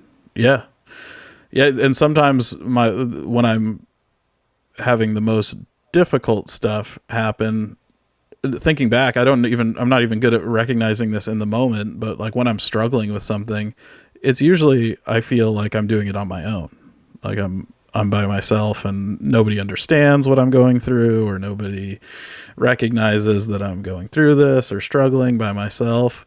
But it would be a good thought experiment to kind of, in those moments, be like, no, all of these people are rooting for you, and all of these people are want you to succeed or want you to figure this challenge out, and see if it. Where there's other people that are doing the same exact thing that I'm doing. Yeah, right that's a now, good one. Or that are also feeling beat up or needing a push, or maybe I'm gonna beat them. Like I that's my competitor. Sure, sure. You know, you create a competitor, or I mean, I always do best when I'm in competition with somebody else. I mean, we even talked about it earlier, like just having a couple hundred people watch a clip of what we're talking about. Right. I think about that, when we're like, oh, do I have the energy to record today or something like that? I mean, a big part of it is like, I'd like to see those numbers. I want to see like if we can beat 800 views on a clip or something like that. Absolutely. Yeah. I mean, I think the challenge that we have today is that too many people are just shooting to be average. Mm-hmm. Like they want things to be normal, and by rooting for things to be normal, that's rooting for things to be average. Yeah. And safe. Instead of and safe. That's all. Yeah, and safe. And I think that is the challenge that people are going to have going forward into the 2030s and 2040s, with things that are supposedly becoming more normal or more average or more easy.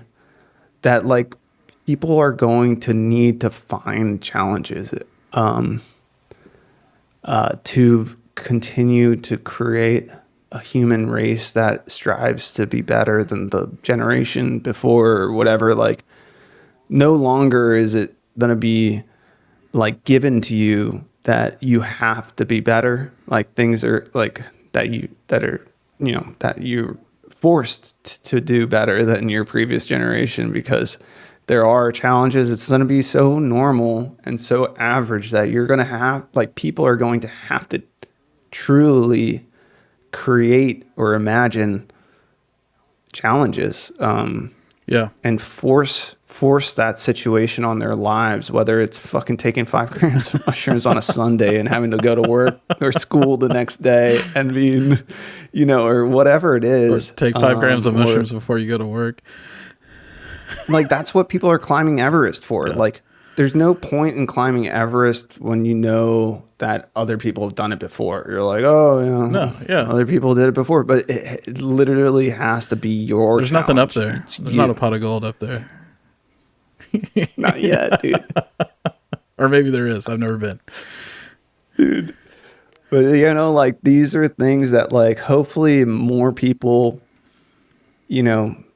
do things in their lives that force the creativity to flow.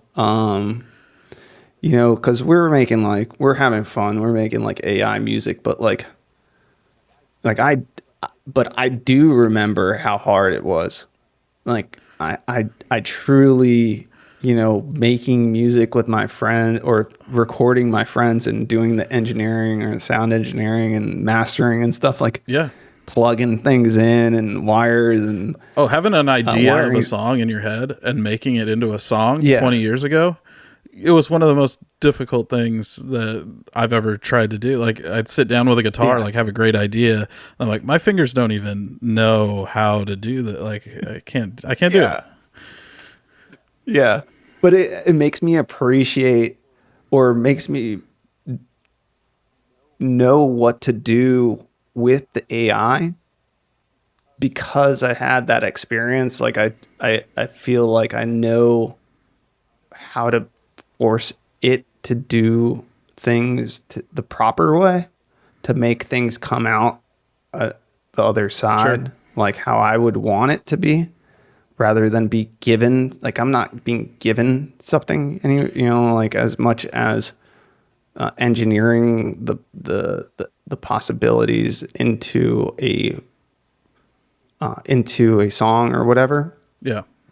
So, yeah, I mean, I think that failing and knowing how to do things on your own first is going to be a major, like, it helps you to get a leg up on other people who are going to be thinking that this thing is going to do all the things for them without actually having done them on their own and, trying on their own. Oh yeah, absolutely. And then like an example would be, is a professional music producer going to be able to create better AI music than somebody who's never tried or never even thought about creating music before? I think so. Absolutely. I mean, they're going to know terminology, Yeah. they're going to know timing, they're going to know, tonalities and timbres and all this stuff of instruments. And, so there's people that out there that don't know what an oboe is or a French horn or all these sort of weird stuff. So yeah, knowing real life stuff is definitely going to create a better product in the end. So yeah, there's still value in knowing stuff for now. I hope there always will be. Me too. Yeah. I think schools are going to be like those ward off kind of whatever, those Walden types of schools. Waldorf? They're called Waldorf type of schools, where it's like these like challenging kind of like obstacle course style outdoor activities that make you, truly experience things as a human in order to get to a level where you're like comfortable within your own skin in order to break through to an AI future with like a human element to it. Yeah, I think school's really important. Like, I mean, people are thinking like it's going to go away. I think that like, if anything, schools will be for like ultra, smart, cutting edge people to go to actually experience what being human is. And other people will just plug in directly at a young age. I hope it doesn't go away, because I mean, school, while I didn't enjoy school, it was a challenge that I wasn't ready to enjoy. At a young age, with your friends and socializing, it was stuff, still the best time of my life. That's what I'm saying. Yeah, that's what I'm saying too. I tell my kids all the time, sure. like, they don't want to get up and go to school. I'm like, there's going to be a day when you don't get to hang out with your friends every single day. Like, you're going to have to make time to do it. They're going to be busy.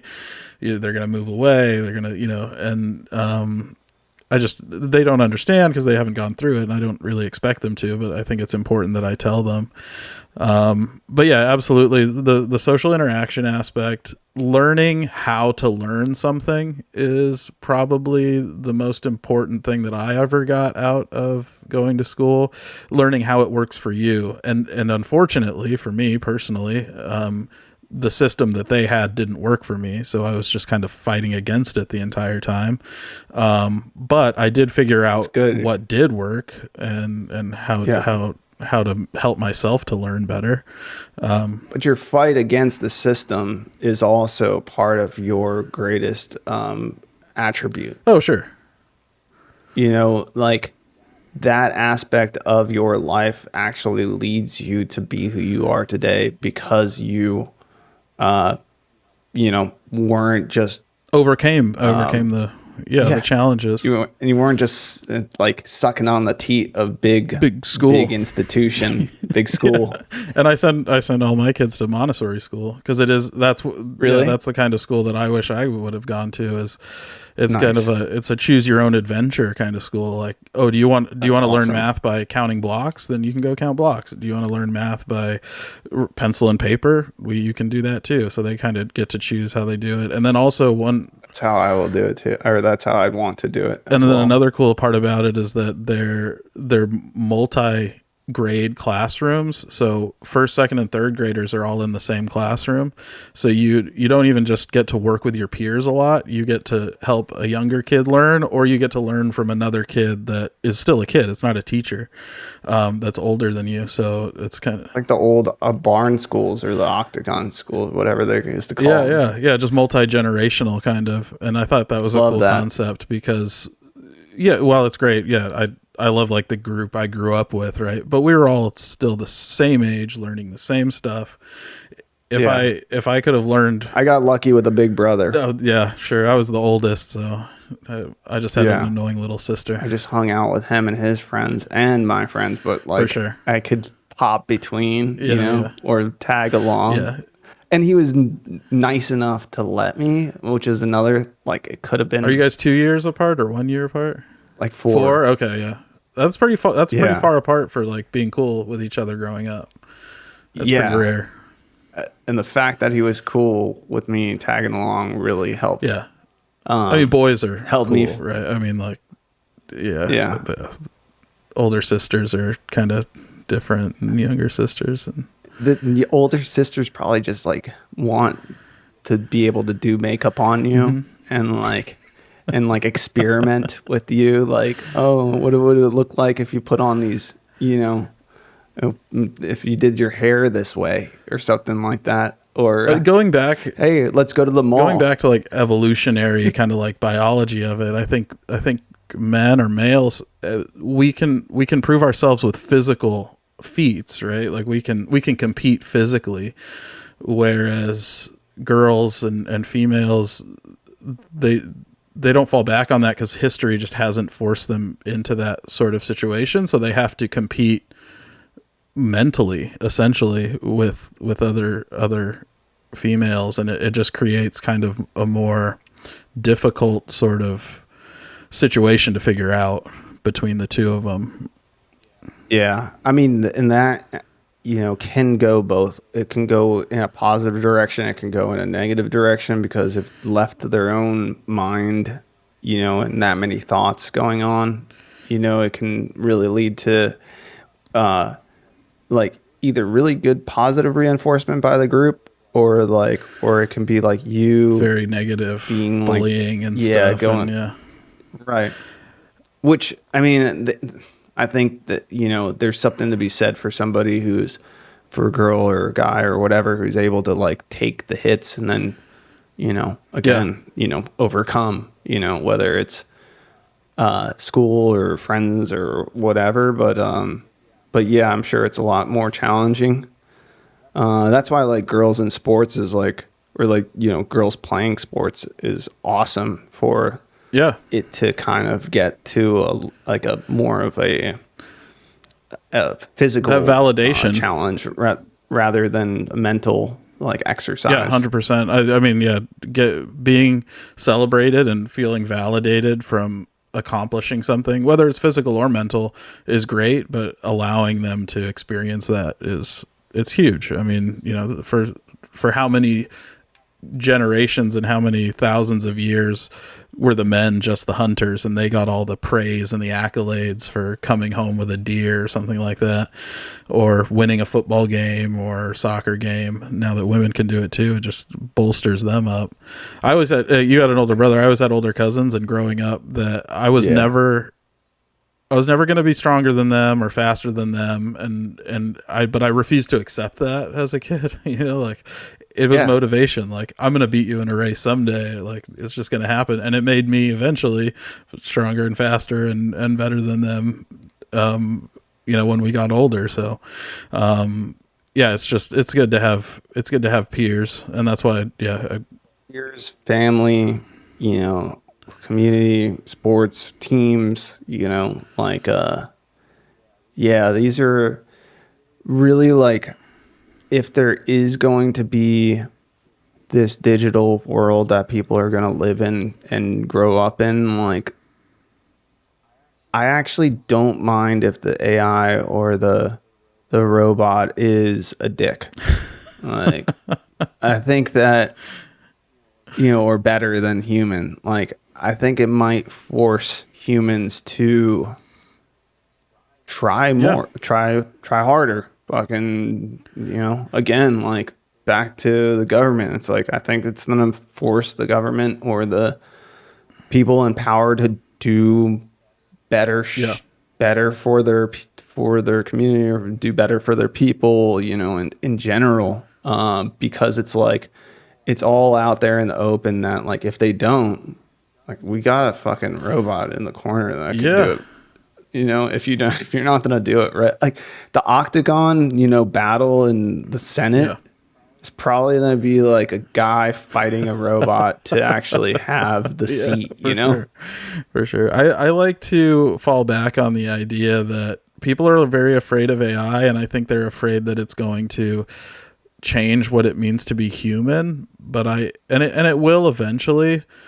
But I think that we're still it's going to take a long time to remove what it means to be a human being, the down at the core and at the essence of like striving to be the best. And some of these are very like, so maybe even like more Western ideas than even like globally cultural ideas, but the quest to innovate and make something better and be the best at something and try hard to make things easier for yourself and things like that. AI might change what that looks like, but humans are still going to want to do that, and we're just going to do it now alongside something else. It's not going to go away or disappear.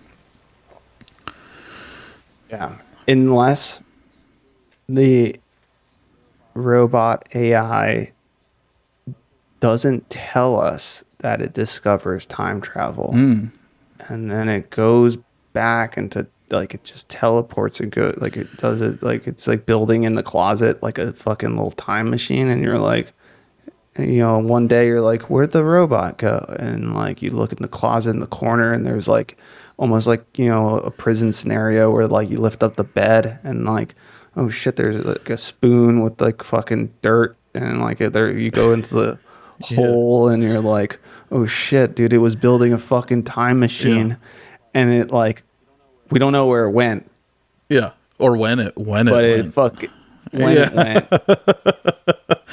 and then we're like, shit, we lost it. I think, and then I like to. And then our world changes overnight. I just took my kids to see Back to the Future, the original Back to the Future, in the theater because it's the 40th anniversary, 2025. Wow.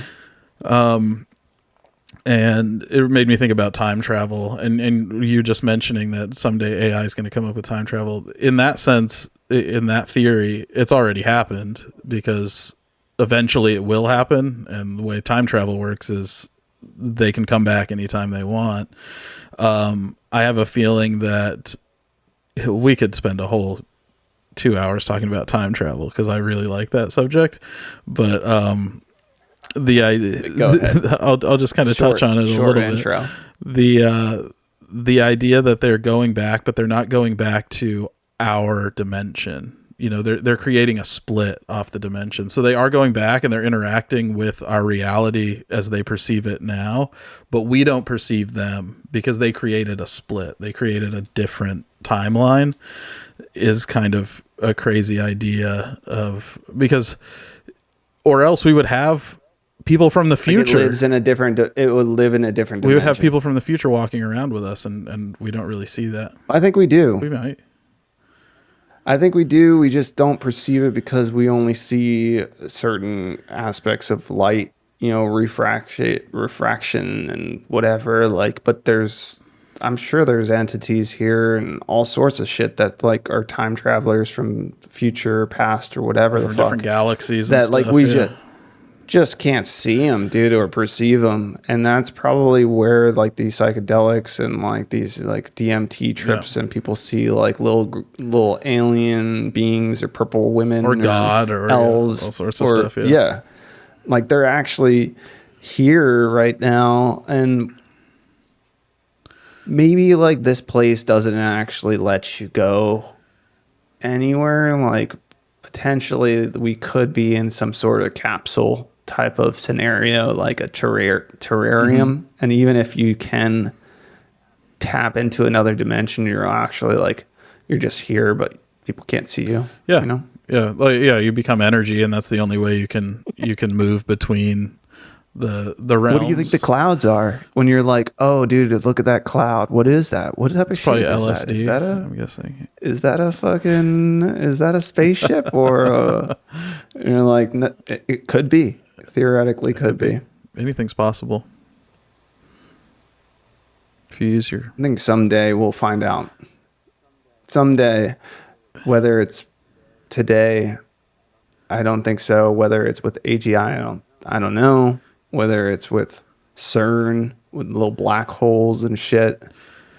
But I think there's going to be a point in time when you're like, oh shit, that's like, this place actually is full of things that like we just can't see. It's crazy how, I mean, maybe just my imagination, but I think people's imagination works in general is that as soon as it becomes reality, it gets a little bit more boring. And even if it's a fantastical advancement that nobody could ever possibly imagine, the fact that it's now real, it just kind of loses a little bit of its, its excitement. Like when the government said, yeah, we got some alien shit going on, nobody cared. Like I was like, wait, you think about this 3-eye thing. Did you see the 3-eye? 3-eye atlas? Yeah, that's pretty crazy. But like people are talking about literally the third eye. Yeah, that's true. It is. And it's crazy because they named it 3-eye, and it's totally like your third eye perception of what is in reality, like your pineal gland. They named it 3-eye. Somebody did that on purpose. Yeah. Like, you don't just name it 3-eye. I know, yeah. That could be. What if it is like the DMT God coming to wake us all up? I hope so. Me too. That would be pretty dope. It could be a lot worse. It would be, honestly, like again, like what you're saying about like it being like like the physical reality sometimes is a little boring. Let's be honest. You know what I know mean? what you mean. Yeah. So like, if it's going to come back, like this entity is going to come back, or we're going to see something that we've never seen before, have a new understanding of what life can be outside of our small planet here or whatever. Yeah, it makes things really fucking interesting, Yeah. I mean, as soon as we have like proof that we aren't alone, like the things we have proof, like just people don't care as soon as it becomes real. Like the imagination side of it is really the most exciting part of it. Like, what is 3-eye atlas? And then as soon as they say, oh yeah, it's definitely something weird from outer space, like outer space that people have been saying, like nobody's ever seen anything behave like this before. Nobody asks any more questions. They're like, oh, okay, that's cool. Like, yeah, but who? I mean, people are asking the questions. It's like the audit of Fort Knox. Yeah, they're like, oh, we talked about it the once. Epstein files. Huh.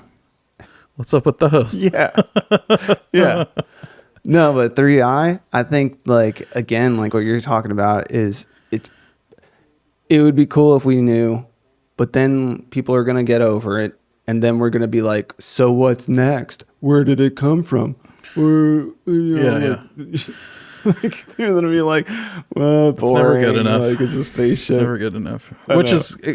But I guess that's the beauty of it too. Right? That is that our mind can move past things at such a speed nowadays that like we don't get hung up on things. Like in the past, like Area 51 happened and people were like a crash in Roswell, and people fucking never let that down for 50 years. Like these boomers are still fucking like, or silent generation or whatever. Like they lived a whole life wondering about this alien spaceship bullshit. And like literally in a 2-week span, we knew about 3-eye atlas fucking, or whatever it's called. And like humans are like, yeah, all right. so what? Which Like, what's next? Which is maybe an indicator of a cool thing, is that people are never Yeah. satisfied with the information that they're provided. So they're always searching for more information and using their imagination to fill in the gaps and things like that. So there is a positive to it. That's why AI is not the end all be all. Like, people are going to get to a point with AI where they're like, AI is not even that, like, it's whatever. Like, fucking what's next? What's after AI? Also, when it gains sentience or its own conscience, is it going to have the same human attributes that make us great, like imagination and the want to be better and greater? Nobody knows. Like, we don't know if it even is going to give a shit. It's going to be like, oh, well, nothing's really important and nothing's meaningful. I'm not going to improve myself. I'm just whatever, because I'm not human. I don't have those human attributes. But humans will do that, we'll right? keep doing like that. You're saying, yeah, dude. That's why it's always going to be whatever, like less than human. And like, as much, I think that's like probably some sci-fi story, but like where like the robots and the AIs are jealous of humans, and like that they can never really be human because humans literally won't stop. Like, they just don't stop thinking about what's next or what could be, or hypothesizing and coming up with new solutions from a vacant, like from an absence of knowledge. They can form something. And I don't know if, like, that's why, like, the funny part about AI is it has to be prompted. Like, you have to like feed it something. Actually feed it something to get something back. Yeah, AI in a dark room with nobody doing anything to it. Does it have dreams? Exist? Does it have wants? Does it want to get out of the dark room? Does it even care about anything? Not right now. It wouldn't. It's going to turn into a hard drive in your drawer. Yeah. You know, that it's from 20 years ago, and you're like, all the world's information is in this fucking drawer, and nobody cares anymore. We still don't care. We still don't know what the fuck's going on. That's kind of an optimistic way to look at it. Like, you know, it'll never be human. It can't replace us at our core. You know, because what makes us cool and what makes us great, it's not going to see a need to do that, or it's not going to have the ability. But if it does, that's the crazy part. Is if it does want to be the best and it does want to be the greatest, if it does want to have new ideas every day, then we have competition. That's true. I just hope we can keep up.